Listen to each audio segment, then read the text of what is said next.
Romario shepherd గురించి మీరు చెప్పిన విశేషాలను అచ్చమైన తెలంగాణ యాసలో రాస్తే ఇగో ఇట్లుంటాది మన రోమారియో షెపర్డ్ గాడి ముచ్చట. పుట్టుక ఆరంగేట్రం.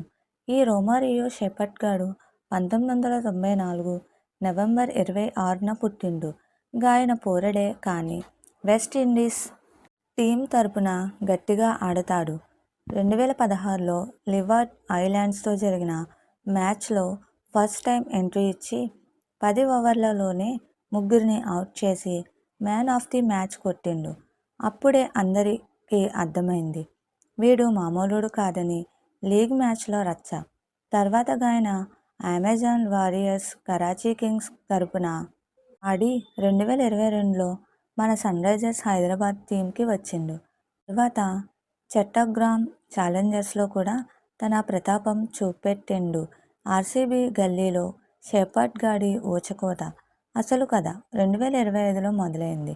రాయల్ ఛాలెంజర్స్ బెంగళూరు ఆర్సీబీ వీడిని రూపాయలు 1.5 కోట్లకు కొన్నది. చెన్నై టీంతో జరిగిన మ్యాచ్లో అయితే షెపర్డ్ గాడు పూనకం వచ్చినట్టు ఆడిండు. బట్టి 14 బంతుల్లోనే అర సెంచరీ 50 కొట్టి ఆర్సీబీ చరిత్రలోనే ఫాస్టెస్ట్ ప్లేయర్ అనిపించుకున్నాడు. ఆ మ్యాచ్లో ఖలీల్ అహ్మద్ ఓవర్లో 32 పరుగులు, పాతిరానా ఓవర్లో 20 పరుగులు పిండుకున్నాడు. వాడు కొడుతుంటే బాల్ స్టేడియం బయట పడాల్సిందే. ఇంటర్నేషనల్ లెవెల్లో ఫైటింగ్. 2019లో వెస్టిండీస్ తరపున వన్డేలోకి, 2022లో టీ20లోకి ఎంట్రీ ఇచ్చిండు. ఇంగ్లాండ్తో జరిగిన మ్యాచ్లలో 28 బాల్స్కే 48 రన్స్ కొట్టి 2 వికెట్లు తీసి నేను ఆల్రౌండర్ని రా బాయ్ అని ప్రూవ్ చేసుకున్నాడు.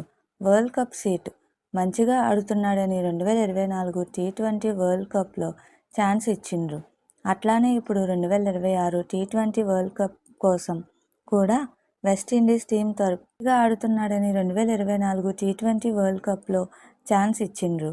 అట్లానే ఇప్పుడు 2026 టీ20 వరల్డ్ కప్ కోసం కూడా వెస్టిండీస్ టీం వీడిని నమ్ముకొని సీట్ ఇచ్చింది.